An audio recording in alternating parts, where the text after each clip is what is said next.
And recently, I've had to pull my wife's car out of the mud with my own tractor. Believe me, I'm going to bring you a list. And I hope it's stepped on quickly. But I think, as you'll read in my proposal, there are some really good reasons to do this. And I have some wonderful news to report.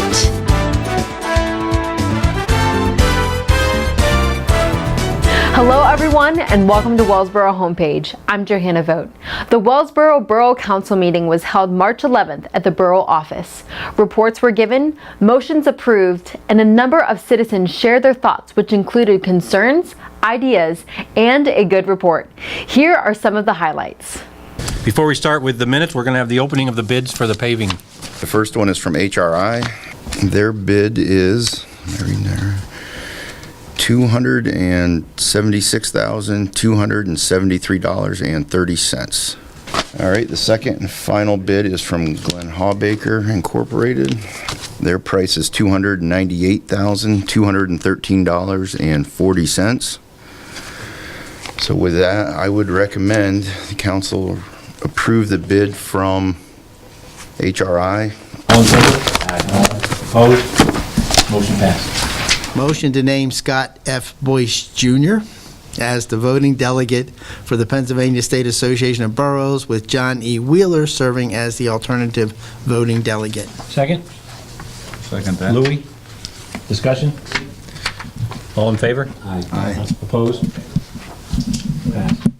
I would like to make a motion that the Wellsboro Borough will make reasonable efforts to buy local within the borough limits whenever such purchases are cost-effective for the borough. Second by John. Discussion? All in favor? Aye. Opposed? Motion passed.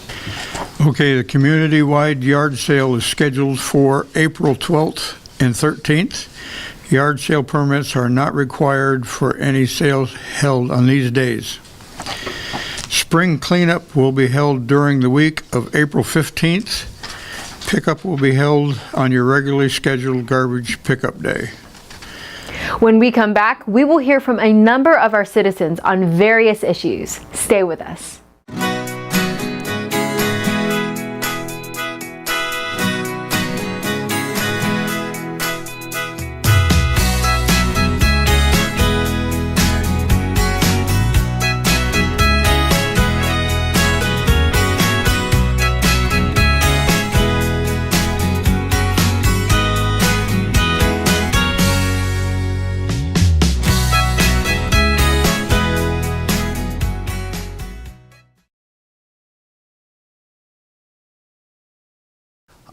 I think I've been fairly patient, and what I just learned not too long ago, was that the council, for some reason or other, was only going to pave Sherman Street up to the school.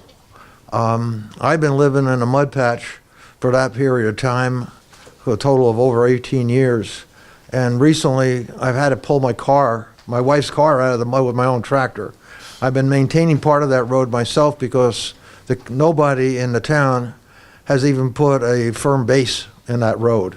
Right now, if you go up there, you're seeing that you'll sink in, and when I drive my truck through there, I sink in like 4 to 5 inches. So what I'm trying to find out is, what was the business reason why this board has not approved repaving the road up to where it's supposed to be, which would have been the end of my driveway. We're talking about roughly about 30 yards. And I think that waiting 18 years to have this paved, or even a base put in, is reasonable. And it's not unreasonable to assume that this council would approve that. If for some reason, whatever your business reasons are, I'd like to understand them. But if you still conclude that you don't think you want to make the investment, then I make the offer that deed me the road. I will maintain the road then for myself. And it's about 30 yards at best, which would be from the corner of Sherman Lane up to my driveway, and then I'll put my own base in, and the town doesn't have to plow it or do anything with it anymore. So that's my position. Thank you.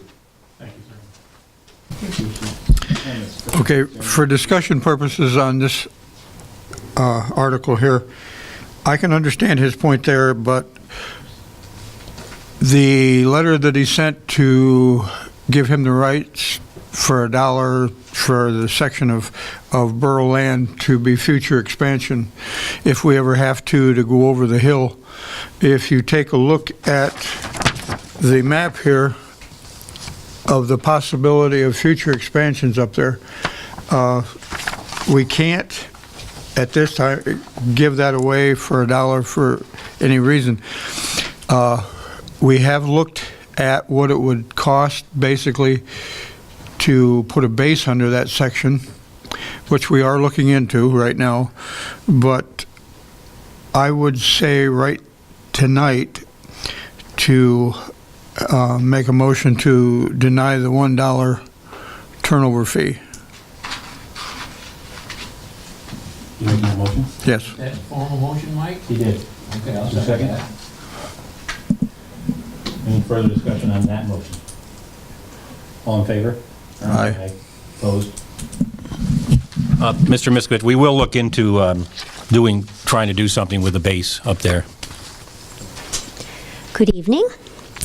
It's nice to be here with you again a month later, and I have some wonderful news to report. All of the efforts that were taken have obviously paid off nicely. In this entire month, I have only come across a single dog mess. One. It's quite nice to see that develop. So I came back to report that to you and to thank you for what has been done. And I'd like to see it as a mentionable as often as possible, and that can be decided as you saw fit last month. But if we could keep that message current, that would be very helpful. And so thank you. I live on Water Street, 41 Water Street. I'm going to float an idea here. Bill knows a little bit about this. I discussed it with him this morning. That it's not original.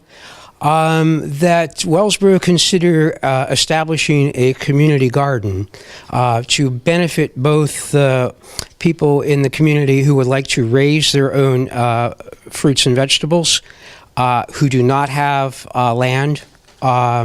We do have a lot of renters in the borough who don't have access to land to raise their own fruits and vegetables.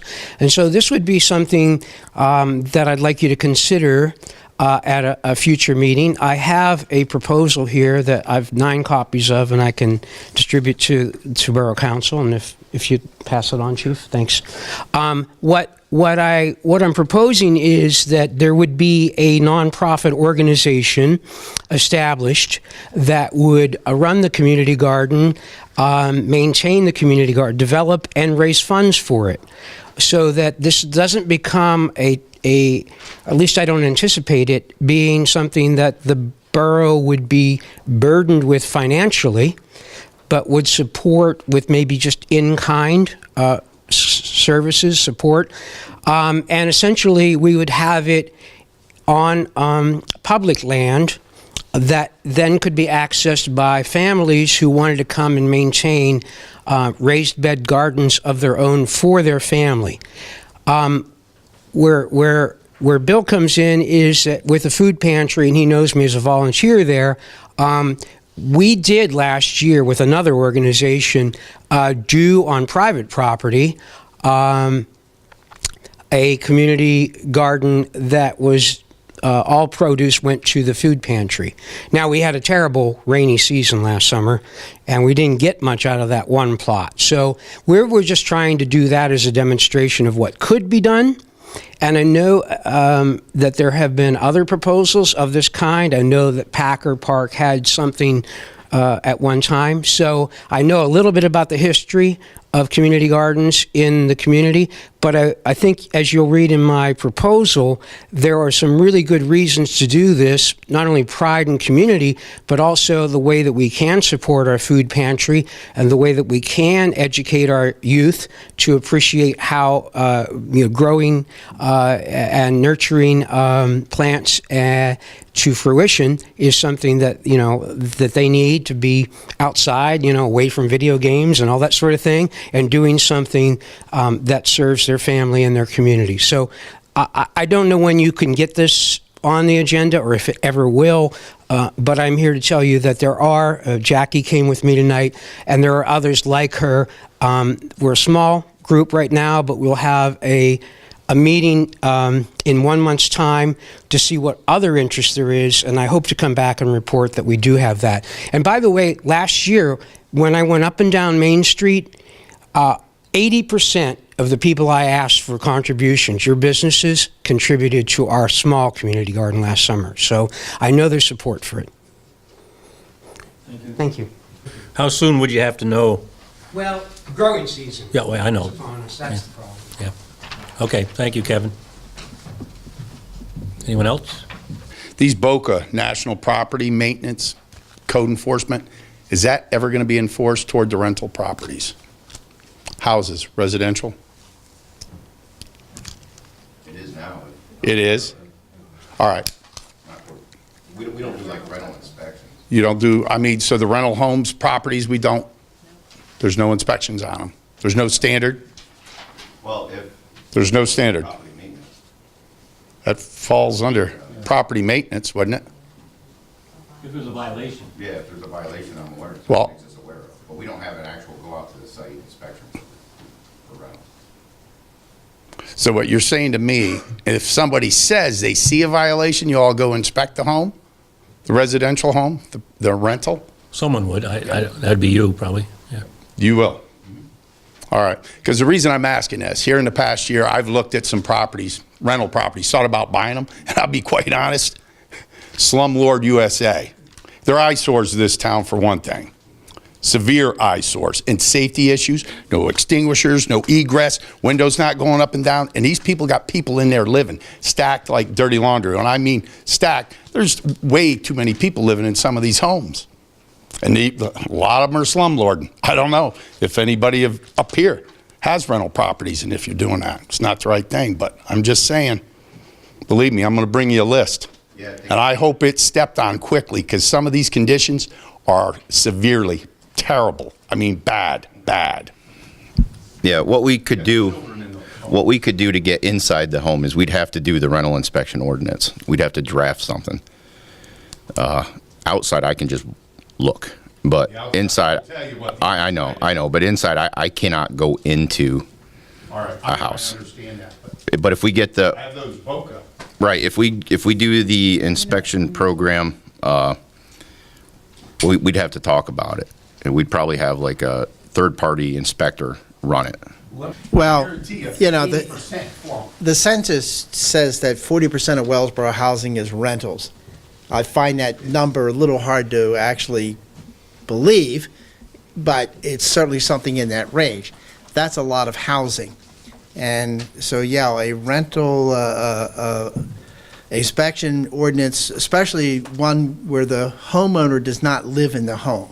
I think it's a little different if the homeowner lives in the home for whatever reasons, but if the homeowner is not there, it's a commercial property, a business, then it would be nice to be able to go in and inspect it for the code violations like you talk about. But right now, we have no ability, as Scott says, to actually get into the house. We've discussed this in the planning commission. This is Get something I some hope don't get swept life. behind. And also, we have had problems with, quite frankly, people essentially running boarding houses.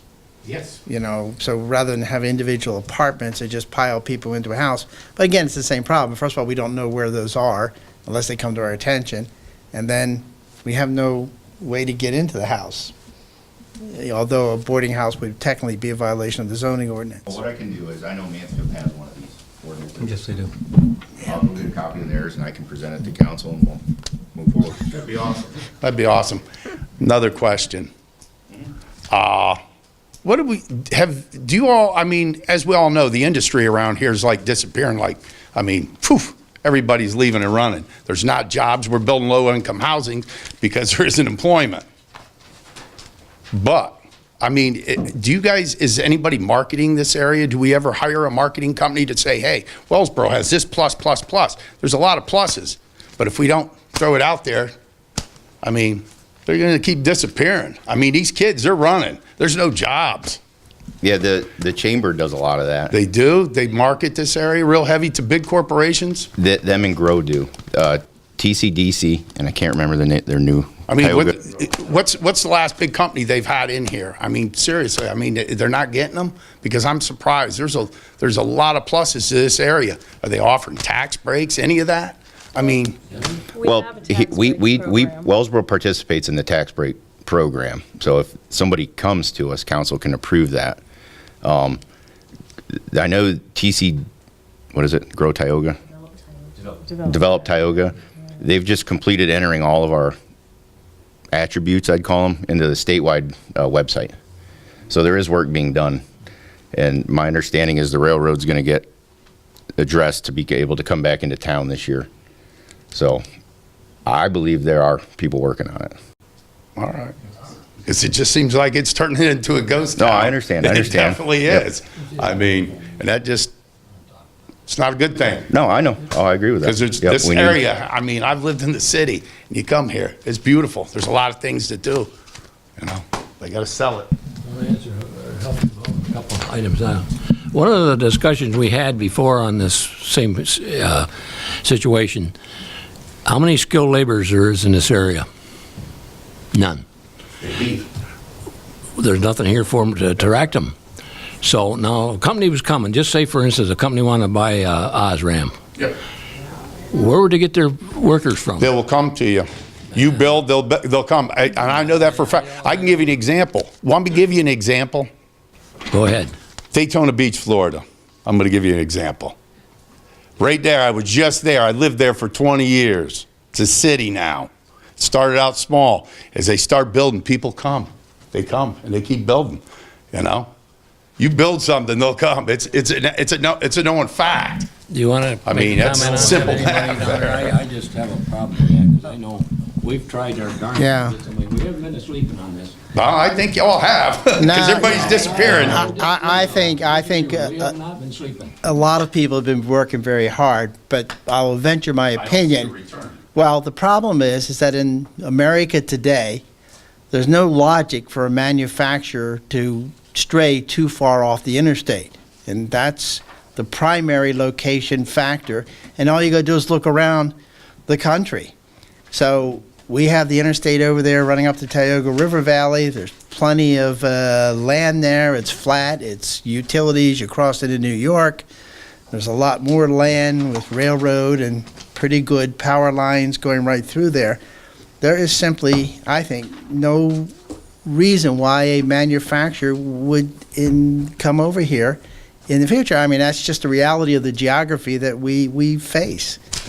I agree to disagree. Oh, okay. I Good do. enough. I do. But I do know people, you know, in TCDC and GROW and the Borough Council all work very hard to try to attract a manufacturer. And I could go back to this, you talking about tradespeople and stuff like that. I mean, it's sad. These kids aren't being educated that way in schools. They need more of that. That's what I did all my life. And it pays pretty well, I can tell you that.